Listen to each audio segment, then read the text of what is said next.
So hello everybody, how are you all? I hope you are all fit and fine. I'm also great. So today I'm going to share with you few tricks যে ট্রিক্সগুলোর মাধ্যমে আপনি ইংলিশটা আরও improve করতে পারবেন। তো কিভাবে এবং কেন এইভাবে আমি টিপসগুলো শেয়ার করতেছি? আসলে এই টিপসগুলো শেয়ার করার মূল কারণ হলো আপনি যেন খুব সহজেই ইংলিশটা লার্ন করতে পারেন এবং খুব সহজেই স্পোকিংটা কন্টিনিউ করতে পারেন। তো কীভাবে সম্ভব এটা? ফার্স্ট অফ অল আপনার থাকতে হবে ইন্টারেস্ট। আপনি যেটা শিখুন না কেন আপনার থাকতে হবে ইন্টারেস্ট। আপনার যদি কোনো কিছুর প্রতি ইন্টারেস্টটা না থাকে তাহলে আপনি কিন্তু সেই জিনিস অ্যাচিভ করতে পারবেন না খুব সহজেই। So if you learn anything, so you first of all needs interest. Then second thing is সেই জিনিসটার প্রতি নাগাদার কাজ করা। সো আপনি যেহেতু চুজ করেই ফেলেছেন এটা করবেন এবং সেটা ইন্টারেস্টও আছে আপনার, তাহলে সেই জিনিসটার প্রতি আপনি নাগাদার কাজ করতেই থাকেন। একটা সময় অবভিয়াসলি আপনি একটা গুড রেজাল্ট পাবেন। সো এবং থার্ড এসে দাঁড়ায় আপনি যেটা শিখছেন সেটা দিয়ে আপনি আশেপাশে কী করতে পারবেন সেটাও রিসার্চ করা।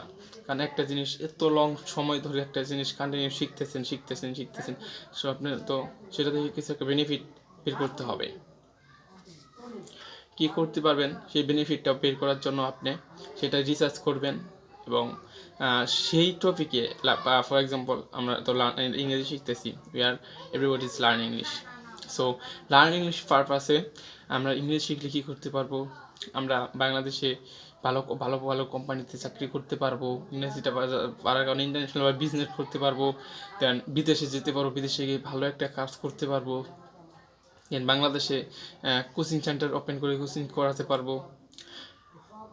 এছাড়াও a lot of things, a lot of work, you only just learn English. Only শুধু ইংরেজিটা শিখলে আপনি অনেক কাজ করতে পারবেন। তাছাড়াও সো আপনি যদি ইংরেজি শিখেন তাহলে অনেক কিছু করতে পারবেন। এভাবে ক্লিয়ার করে সেইগুলা করবেন যে আপনি করার জন্য যে কাজ সেটা আপনি শিখার চলাকালীনই ধীরে ধীরে সেই দিকে মুভ করবেন। আই মিন ইংরেজিও শিখবেন, পাশাপাশি ওইটার বিষয়েও পারদর্শী হওয়ার চেষ্টা করবেন। আই হোপ বুঝতে পারছি। সো ফর এক্সাম্পল আমি এখন ইংলিশ শিখতেছি, রানিংয়ে আছি, plus right now I am make videos in front of camera. So this is actually one of freelancing. I will kind of freelancing. I do this is things, and this is kind of part-time job, freelancing parts. So that's why I make videos and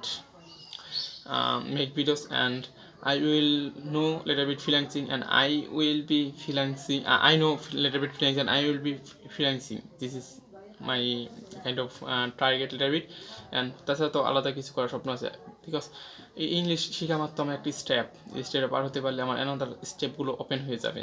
so এই স্টেপটা যত পারি তাড়াতাড়ি, যতটা বেশি effective, বেশি interest দিয়ে শেখা সম্ভব আমি ট্রাই করতেছি, এবং এটা শেখার পর আমি সেকেন্ড স্টেপে খুব সহজে মুভ করতে পারবো।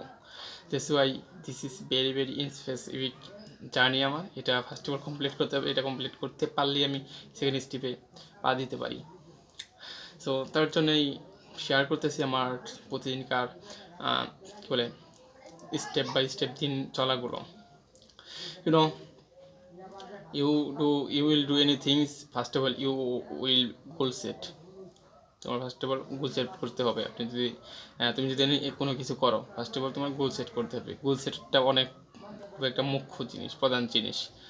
সো যাই করুন না কেন, ফার্স্ট অফ অল স্বপ্ন দেখুন, ড্রিম, দেন গোল সেট করুন, স্টেপ বাই স্টেপ প্রতিদিন কাজ করুন, একটা নির্দিষ্ট সময় অনুযায়ী কাজ করতে থাকুন এভরিডে, ডে বাই ডে।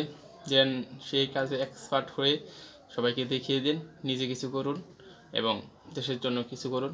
এটাই আমি চাই, দেশের মানুষ চায়, পৃথিবীর সবাই চায়। This is actually thing. So you will do anything. First of all you need interest, and why you will learn kind of anything. This is you will first of all you will know why I will learn anything. So then you will learn very smoothly, very enjoying. This is thing actually. So see you soon next time. This video right now finish. see you on next videos. Ta-ta.